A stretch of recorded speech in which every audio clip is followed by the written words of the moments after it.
권능과 영광이 영원히 아버지의 것입니다. 아멘.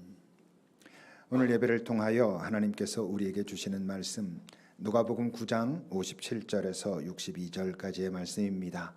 이 살아계신 하나님 말씀을 고방현 형제가 낭독할 때 하나님의 음성을 들으시기 바랍니다. 길 가실 때 어떤 사람이 여짜오되 어디로 가시든지 나는 따르리이다. 예수께서 이르시되 여우도 굴이 있고 공중에 새도 집이 있으되 인자는 머리둘 곳이 없도다 하시고, 또 다른 사람에게 나를 따르라 하시니 그가 이르되 나로 먼저 가서 내 아버지를 장사하게 허락하옵소서. 이르시되 죽은 자들로 자기의 죽은 자들을 장사하게 하고 너는 가서 하나님의 나라를 전파하라 하시고, 또 다른 사람이 이르되 주여 내가 주를 따르겠나이다마는 나로 먼저 내 가족을 작별하게 허락하소서. 예수께서 이르시되 손에 쟁기를 잡고 뒤를 돌아보는 자는 하나님의 나라에 합당하지 아니하니라 하시니라. 아멘. 하나님의 말씀입니다. 기도하겠습니다.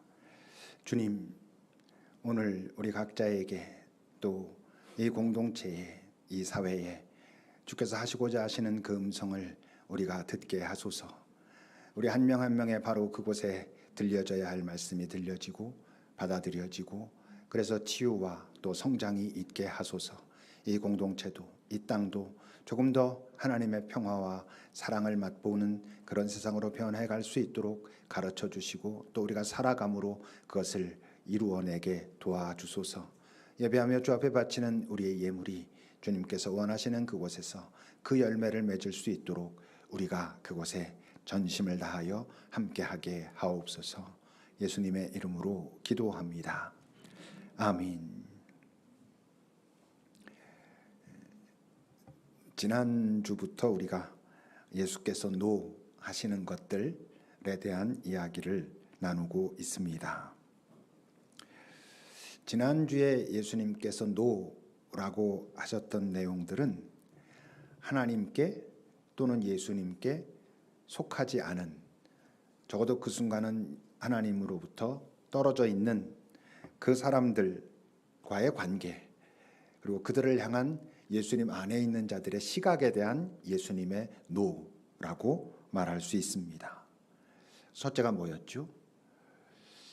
우리 공동체 안에 있지 않아서 선생님 예수님의 이름으로 예수님과 같은 일을 하고 있는 사람에게 하지 말라 했습니다 하는 그 제자를 바라보면서, 그러지 마라. 그가 지금 우리 안에 우리와 함께 있지 않더라도 내 정신으로, 내 생각으로, 내 원칙으로, 그 사랑과 섬김으로 그것을 감당하고 있다면 그도 우리 편이야, 같은 편이야 라고 말씀하셨고, 또 하나는 이제 그 사마리아를 통과하여 예루살렘으로 가시면서 그 사마리아인들에게 우리 선생님 좀 이렇게 환대해 달라 그랬을 때 그들이 거절했잖아요. 거절하는 그들을 보면서 제자들이 저들에게 하나님의 벌을 내리라고 할까요? 했지만 예수님의 말씀은 뭐였습니까? 저들이 왜 지금 나를 또는 하나님을 거절하냐? 저들이 지금 하나님으로부터 버림받은 아픔, 상처를 가지고 있으니까, 하나님으로부터 진짜 버림받았기 때문에, 아니 하나님과 가깝다고 하는 그 자들이 그들을 향하여 너희들은 하나님이 버렸어, 하나님은 너희들을 더 이상 사랑하지 않아, 그러므로 너희는 그곳에 태어났다는 이유 때문에 태어나면서부터 너희들은 부정해, 그런 취급을, 그런 대우를 받은 그 사람들이 어떻게 하나님을 사랑하고 하나님께서 보내신 자를 환대할 수 있겠느냐? 그건 너희들의 인식이 틀렸어 라고 말씀하셨죠.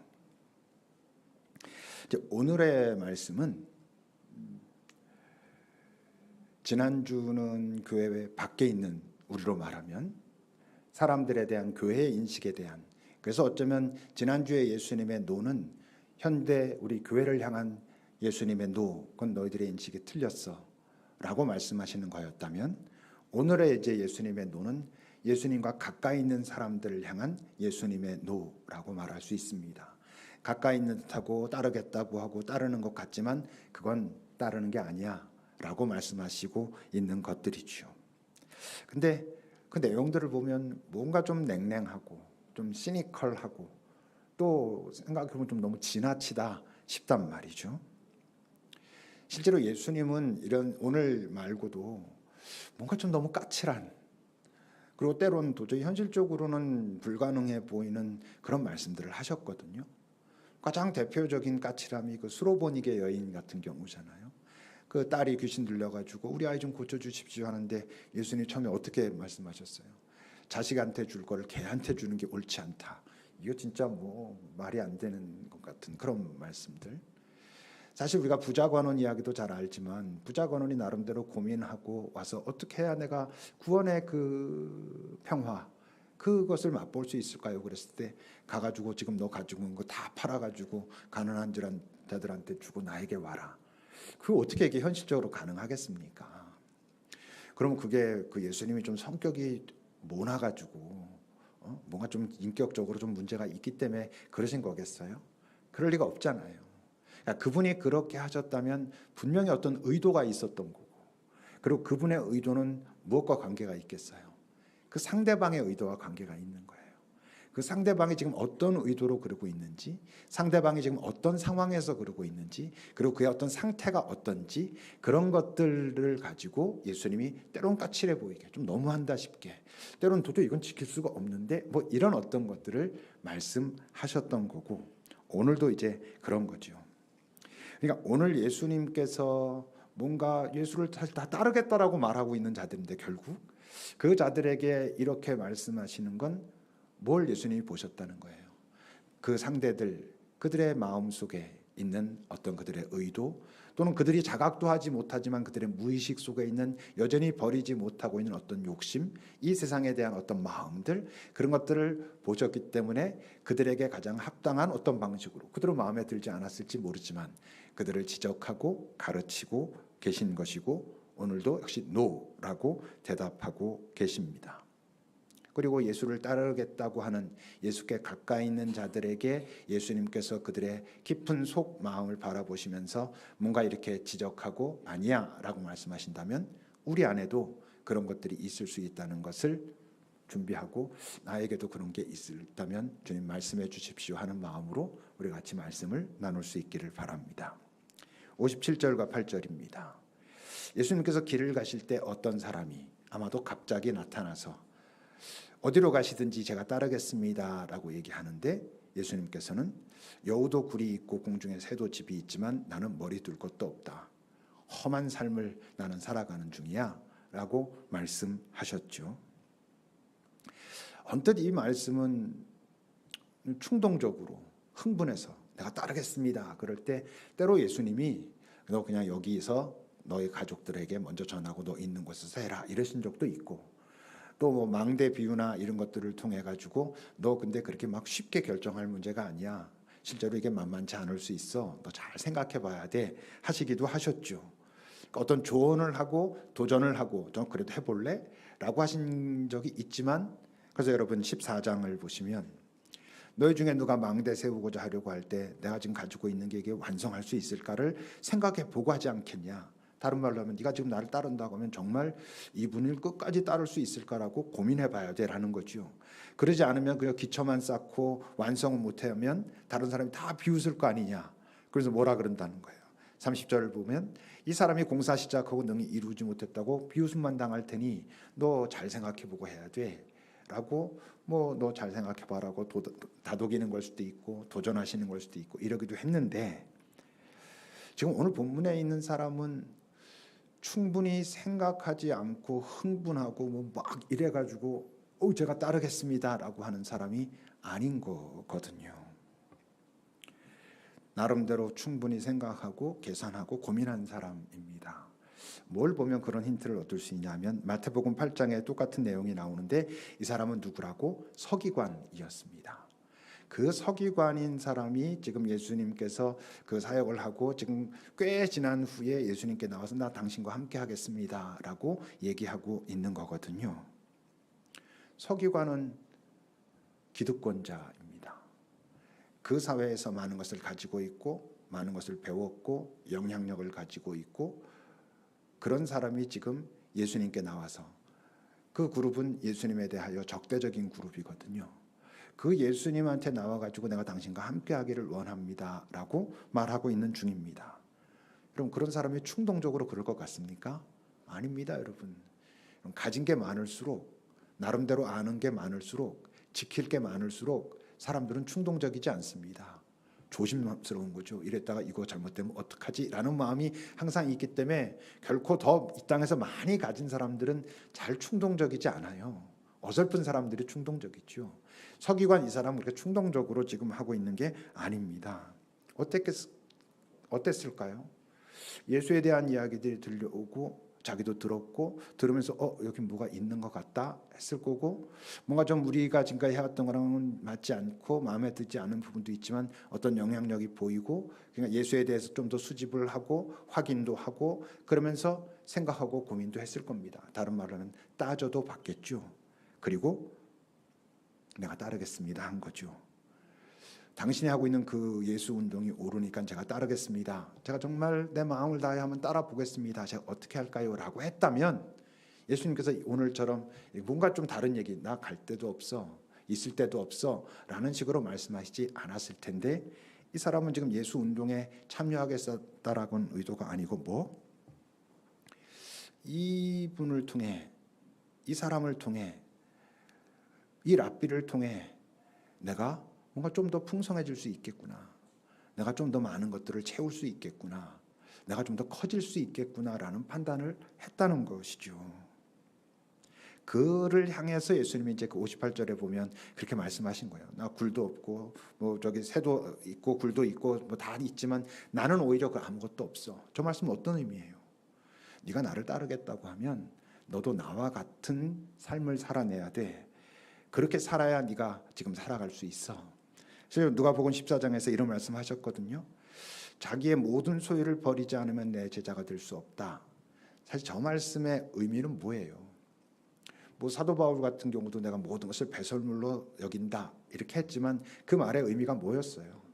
이제부터 내 삶의 가장 첫 번째 우선순위는 당신 예수님이십니다라는 얘기고, 예수님께서 저렇게 말씀하실 때도 지금까지 네가 많은 것들을 이뤘다고 생각하고 가졌다고 생각하고 많은 가치들을 네가 부여하고 있다고 생각하지만 나를 따르려면 이제부터는 내가 네 삶의 첫 번째 순위가 돼야 돼라고 말씀하신 거죠. 다시 말해서 예수의 가치관을 따르는 삶, 그의 가치관을 따르는 것뿐만이 아니라 그가 가는 방향을 같이 가는, 무엇보다 그가 살고 있는 삶의 방식도 똑같이 살아야 한다라고 지금 말씀하시는 거죠. 근데 지금 이 서기관은 어떠고 있는 거냐 하면 현재의 나, 지금까지 내가 이루어온, 지금까지 가져온 지금의 나, 어떤 나, 그 나는 부인되지 않은 나, 그 나에다가 플러스 알파를 하고 싶다는 거예요. 그런 건 나를 따르는 게 아니야. 그런 모습으로는 나를 따를 수 없어 라고 지금 예수님이 말씀하시는 거죠. 그럼 우리들도, 여기 있는 우리들도 나름의 뭔가를 해왔고 가져왔고 이 땅에서 나름대로 치열하게 살면서 이 경쟁 속에서 많은 것들을 해온 분들입니다. 근데 우리가 예수를 알고 예수를 따른다라고 했을 때 그것이 우리도 모르는 사이에 그냥 그럴 수 있어요.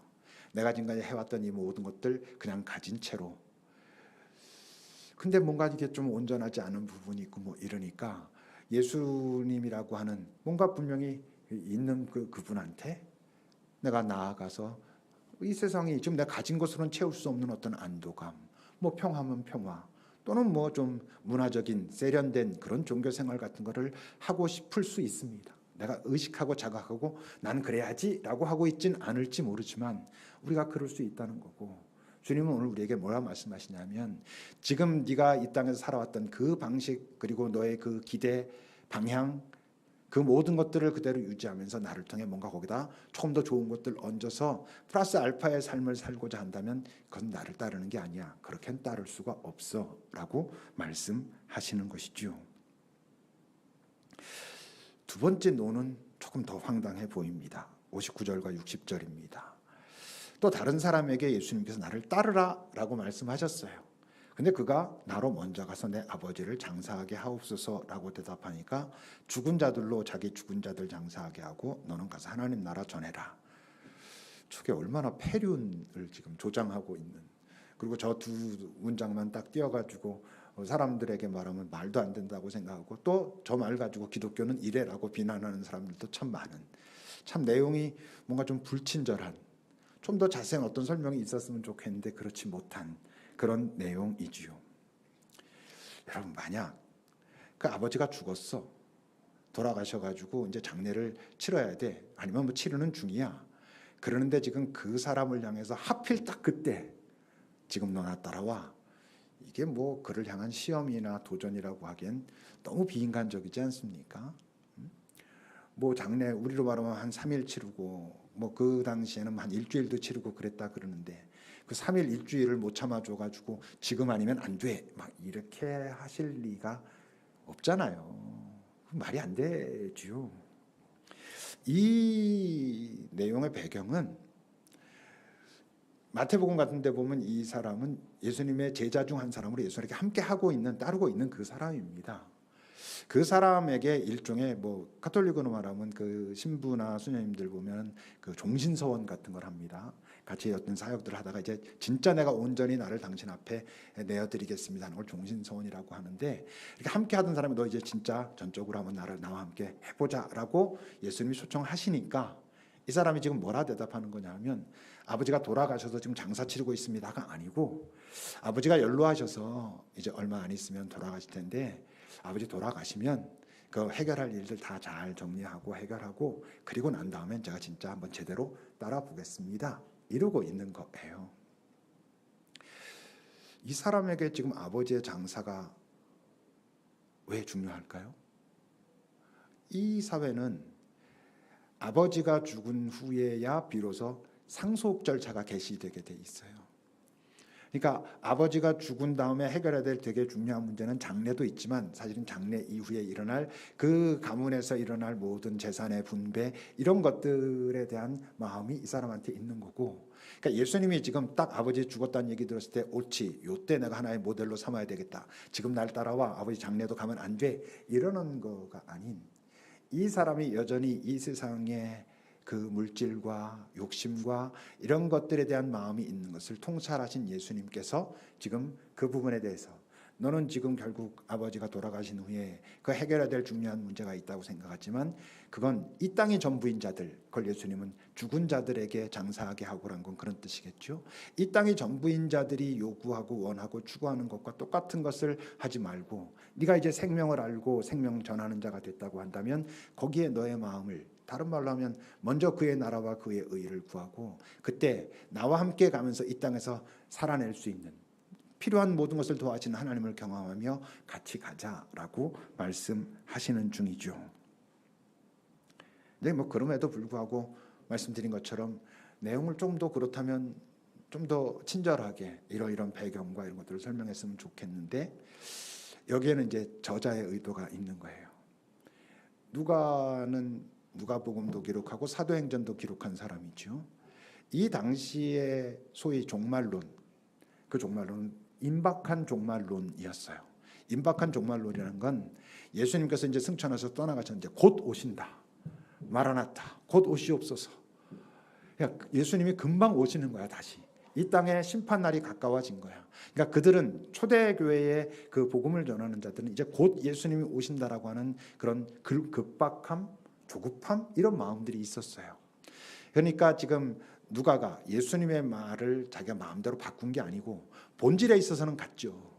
이 땅의 욕심, 재물, 이거에 너의 마음을 뺏겨서 정말 소중한 일, 생명 살리는 일, 하나님의 나라를 향하는 그 일을 소홀히 하지 말라고 하는 큰 그 주제는 같지만, 본질은 같지만 뭔가 조금 이렇게 단순하게 해가지고 언뜻 들으면 그것보다도 이 일이 더 중요해라고 아마 자기의 그 글을 읽게 되는 사람들에게 말하고 싶은 의도도 있었지만, 오늘 여러분 우리가 언제든 주님과 함께 있는 듯하지만 나의 이익, 나의 욕심, 요 시간 요렇게 하면 나의 돈, 그랬을 때 여러분, 주님 잠깐 기다리십시오, 나 여기 좀 다녀와야 되겠습니다, 이런 경우들이 사실 많잖아요. 우리가 뭐 그거를 정말 완벽하게 하긴 어쩌면 어려울지 모르지만, 어쩌면 그게 너무나 당연하게, 또는 나의 무의식 속에서 내가 그러고 있다는 것도 의식하지 못한 채 그것을 그냥 자연스럽게 여기는 그런 모습으로 살아가고 있는 우리들을 향하여서도 근데 네가 그게 분명히 힘들지 모르고 이 사회 속에서 그렇게 산다는 그런 선택이 어려울 수 있지만 어쨌건 내 입장에선 더 중요한 건 이거야 라고 우리에게 말씀하시는 중이죠. 그뿐만이 아닙니다. 61절과 62절입니다. 또 다른 사람이 말합니다. 내가 주를 따르겠습니다. 따른다니까요. 그런데 잠깐만 가서 뭐 작별 인사 정도는 하고 와도 되지 않겠습니까? 그러는 거잖아요. 근데 예수님께서 뭐 된다 만다 말씀하시는 게 아니고 손에 쟁기 잡고 뒤돌아보는 자는 하나님 나라에 합당하지 않아 그러셨습니다. 뭐 장례는 3일이라도 치른다 그래. 뭐 작별 인사는 가서 뭐 한나절도 안 걸릴 텐데 뭐 같이 밥 한 끼 먹고 와도 될 텐데 그걸 못 한다고 그런 것도 이상하잖아요. 도대체 예수님이 지금 이 사람 작별 인사하러 좀 다녀오겠다라고 말하는 사람에게 무엇을 본 걸까? 아니면 지금 우리한테는 무엇을 말씀하고 계시는 걸까? 손에 쟁기를 잡고 뒤를 돌아보면 어떻게 됩니까? 쟁기는 뭐 요즘은 전동 쟁기도 있더라고요. 제가 이번에 찾아봤더니. 근데 옛날에 쟁기란 뭐 소나 이런 거에다 이렇게 묶어가지고 밭을 가는 거잖아요. 손에 쟁기를 잡고 뒤를 돌아보는 이유는 뭐 여러 가지가 있겠죠. 뭐 잘 갈았나? 뭐 삐뚤빼뚤하지는 않은가? 뭐 열매가 잘 맺힐까? 뭐 더 길게 보면 잘 열매는 맺혔을까? 뭐 이런 의미겠죠. 근데 손에 쟁기를 잡고 뒤를 바라볼 때의 아주 중요한 문제는 앞을 정확하게 볼 수 없다는 거예요. 방향을 제대로 잡을 수 없고 집중할 수 없고 정말 중요하게 내가 어디로 가고 있는가를 확인하며 가지 못한 채 계속 뒤를 바라보고 있으니 뭐 뒤가 삐뚤빼뚤할지 모르지만 앞은 더 그럴 가능성이 많죠. 앞도 안 보고 가는 거니까. 지난 삶에 대한 미련을 버리는 게 얼마나 어려워요. 여러분 우리가 예수를 알고 새 사람이 되었다. 새 질서 속에 사는 사람이 되었다. 라고 말하지만 여러분들 그랬기 때문에 여러분들이 지금까지 예수 알기 전에 아니면 어떤 나름대로 예수님으로부터 도전을 받고 난 후에 그 전과 후가 여러분 얼마나 많이 달라집니까? 그게 참 쉽지 않거든요. 매번 어떤 순간 결단하고 이거 정말 예수님이 놓으라고 하시지 그러지 말아야지 해놓고 보면 또 반복하고 뭔가 좀 이런다가 미련이 있었고 또 돌아가고 여러분 각자 그거 종에다 써보기 시작하면 끝도 없을걸요. 우리가 그냥 주님이 뭐 참아주시겠지 하니까 우리가 이게 살지 우리가 얼마나 과거에 대한 미련을 버리지 못한 채 그렇게 살아갑니까? 다른 말로 하면 뭐 알죠. 우리가 예수 믿고 이 땅에 지금 벌어지고 있는 많은 부조화 이건 진짜 훼손된 게 맞아. 정말 영원한 하나님의 나라 온전한 그 나라를 소망하고 또 그분을 만난 우리는 이 땅에서도 그 삶을 정말 최선을 다해서 시도해 보려고 하는 노력 그 노력을 했기 때문에 오히려 하나님의 방식대로 살았기 때문에 이 세상에서 볼 때는 실패한 것처럼 보일지 모르지만 그것들까지도 온전히 사용하시는 하나님의 큰 역사에 내가 참여하는 게 맞아 라고 말하면서도 막상 구체적인 내 삶의 현실에 가면 이전의 내 삶의 모습과 달라지지 않은 모습으로 그 예수 정신으로 살아야 된다고 하는 생각도 있고 뭐 그냥 자기가 익숙한 그 삶에 자기도 모르는 사이에 그냥 살고 있는 경우들도 있고 정신 차려보면 내가 또 그랬네 그런 이 혼란 속에 얼마나 우리가 살고 있냐 말이죠. 아마 이 혼란은 우리가 이 땅 사는 동안 없어지지 않을 겁니다. 많은 문제는 한 번도 내가 전적으로 그분 앞에 나를 던져본 경험이 없이 예수 믿는다고 예수 따른다고 하는 그런 경우들이 많다는 거죠. 여러분 향유 부은 여인 얘기 제가 가끔씩 하지만 그 여인이 뭐 그렇게 향유 붓는 자기한테 가장 중요한 걸 온전히 깨뜨려서 그 하나님 주님 앞에 바친 그것을 살면서 뭐 그 다음에 몇 번이나 했겠습니까? 뭐 향유는 아니어도 전적으로 막 그런 경험들이 막 계속 그의 삶에 그냥 그 이후로 계속 그러기는 뭐 힘들지 않았을까? 뭐 그랬다라고 하면 우리가 참 존경은 하지만 제가 그냥 존경하고 저는 뭐 좀 이렇게 되지 않겠어요? 근데 여러분 그 전적으로 자기를 헌신해 본 그 한 번의 경험이 그 사람의 인생에게 얼마나 중요한 에너지의 지점으로 남아 있겠어요.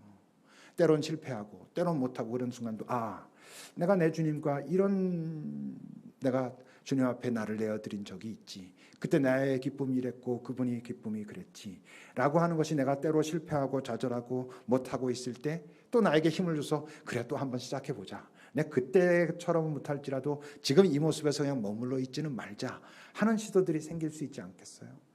근데 살아오면서 한 번도 예수 알았다고 하지만 그분 앞에 내가 깊이 들어가 본 적이 없어. 맨날 관찰만 하고 있어. 이래야 되는데 저래야 되는데 저건 옳을까 말을까, 저게 합리적일까 아닐까, 암만 예수 믿는다 그래도 이 땅에서 저렇게 살 수 있을까 없을까만 우리가 머릿속으로 관념적으로 믿고 있는 예수, 올인하는 것 같지만 내 정신만 가 있는 그런 예수를 믿고 있으니 오늘 우리들에게 주님이 노하실 수 있죠. 너는 참 쟁기 잡고 앞으로 간다 그러면서 계속 뒤만 바라보고 있구나.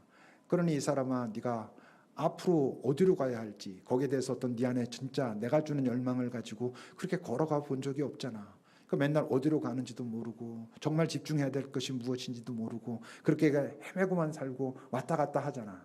차라리 차든지 정말 한번 뜨거워 보든지 하지, 차지도 않고 뜨겁지도 않고 그렇게 사니 맨날 뭔가 이거 어중간한, 자기 스스로 생각해봐도 내가 예수 믿는 게 맞긴 맞지 라고 혼란스러운 그런 삶을 살고 있잖아 라고 주님이 우리에게 오늘 말씀하실 수 있지요. 예수님이 노라고 말씀하실 때는 단호하십니다. 명확하게 말씀하시는 거죠. 그냥 야 좀 한번 요렇게 한번 해보면 안 되겠니? 뭐 이런 거 없고요. 아니야 이렇게 말씀하십니다. 그렇기 때문에 예수님의 노에 대해서 우리가 임의로 그 수위 조절을 하면 안 되는 거죠. 하나님의 율법을 그 유대인들 나름대로 뭔가를 가지고 뭐 이런 자들이 마음대로 수위 조절을 했습니다. 그래서 규례를 만들고 이러고 자기네들이 지킬 수 있을 만한 어떤 것들을 해놓고 우린 이걸 지켜. 그래서 우린 의로워. 너희들은 지킬 수 없지. 너희들은 의롭지 않아. 그러다 결국 의롭다라고 믿었던 자들이 망하는 거였었잖아요. 하나님이 우리에게, 예수님이 오늘 우리에게 노라고 말씀하시는 건 명확합니다. 그건 아니야. 나는 그렇게 생각하지 않아 라고 하십니다. 단 그렇게 내게 말씀하시고 내가 나에게 그렇게 말씀하시는 부분이 있다는 걸 인정했을 때 내가 그걸 즉각적으로 그리고 전적으로 수용하지 못하면 끝, 이렇게 말씀하시지 않는 게 참 다행인 거죠. 그분이 나에게 노라고 하시는 거 여러분들 꽤 알고 있지 않아요? 그렇다고 그걸 전적으로 즉각적으로 수용하지 못했을 때 그분이 버리신다면 정말 끝날 거 아니겠어요? 근데 그러시진 않거든요. 단 그분이 내가 전적으로 그리고 즉각적으로 다 수용하지 못했다고 해서 끝이라고 말씀하시진 않지만 그렇게 하신다는 이유 때문에 지금 노라고 말씀하시는 그 지점이 있단 말이에요. 우리 각자 그 노의 지점에서 한 걸음도 움직이지 않는다면, 전적으로 수용하진 못하지만 그 지점에서 한 걸음도 움직이지 않는다면 그것은 끝날 가능성이 있는 것이죠. 여러분, 우리가 한 걸음은 움직여야 결국 거기에 도달하지 않겠어요? 한 걸음도 움직이지 않으면 움직이지 않잖아요. 여러분, 이 땅에서 주님은 우리가 더 평화로워지기를 원하십니다. 나를 통해, 내가 살았던 그 삶을 통해, 내 삶은 내가 이 세상의 시각으로 볼 땐 정말 그 달걀로 바위 치는 것 같은 그런 삶이었는데 그 달걀이 그 바위에 남겨놓은 그 흔적을 하나님이 결국 사용하셔서 큰 당신의 역사 속에 사용하신, 나는 하나님 제가 별로 한 게 없어요 라고 하나님 앞에 가서 말해야 될 것 같은데 그분은 나를 보면서 네가 참 수고했다. 내 방식으로 살았기 때문에 했던 너의 그 실패가 하나님의 나라에서는 큰 열매로 지금 맺히고 있어 라고 말씀하실 수 있다는 걸 기억해야 됩니다. 근데 우린 자꾸 하나님 나라의 실패와 이 땅의 실패를 헷갈리기 때문에 하나님이 노하시는 거에 우리가 귀를 기울이지 않을 수 있고, 여러분 그러면 언제 하나님의 예스를 우리가 들어보겠습니까? 우린 어쩔 수 없이 하나님의 노를 들을 수밖에 없는 사람들이잖아요. 그 어느 날 어느 정도 갔을 때 야 이제 네가 나한테 꽤 나의 예스에 가까워져 있는 걸, 이 세상을 볼 땐 넌 왜가 점점 노돼 가니 이렇게 말할진 모르지만 그 삶을 살 수 있기를 예수님의 노에 우리가 알겠습니다 해야 점점 예스맨이 돼간다는 걸 좀 기억합시다. 좀 살아봅시다. 뭐 힘들고 지치면 좀 쉬었다 가더라도 그리고 또 일어나서 또 걸어가고 서로 격려하면서 걸어가고 이곳에 있는 모든 사람들이 점점 예수님의 노가 흐려지는, 예수님의 예스가 진해지는 그런 삶이 되기를 주께서 오늘도 우리에게 기대하십니다. 기도합시다. 오늘 지난 한 주 주님이 나에게 노라고 말씀하신다면 뭐였을까? 우리 각자 다 있거든요. 주님, 제가 이것을 한 방에 정말 주님이 예스 하실 만한 존재가 될 수는 없지만 적어도 주님의 그 노가 지금보다는 조금은 흐려지는 그런 삶을 살 수 있도록 도우소서라고 주 앞에 개인적으로 머물러 봅시다.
하나님, 우리는 어쩌면 이 땅 우리가 살아가는 동안 또 살아온 동안 내가 가장 소중한 것들을 자꾸 주님이 노하실까 봐 그런 두려움도 있고, 또 어떤 것들은 이미 이건 결코 내가 놓치지 않을 거야 라고 작정한 것들을 향하여 주께서 또 그러실 것 같은 두려움도 있고, 그러나 주님이 우리에게 노라고 말씀하시는 건 우리를 정죄하고 우리를 규정하기 위해서가 아니라 사랑하시기 때문이라는 것을, 실제로 나는 소중하게 여기고 주의 노가 부담스럽지만 그 노에 내가 예스해야, 그래야 내가 정말 좀 더 자유로워지고 해방된 존재로 살아갈 수 있다는 것을 우리가 기억하고 또는 믿고 한번 시도해 볼 수 있기를, 그때 주께서 기대하시는 것을 우리가 경험해 볼 수 있기를 바랍니다. 여기는 한 명 한 명 모두 어쩌면 내 옆에 있는 사람들에겐 말할 수 없는 예수님의 노를 가지고 있지만 그것 때문에 예수님은 나를 버리시진 않는다는 것을, 그러나 지금 그 노의 자리에서 한 걸음은 옮겨야 한다는 것을 기억하고 또 시작하는 이 주일, 이 주간이 되게 하소서. 예수님의 이름으로 기도합니다. 아멘.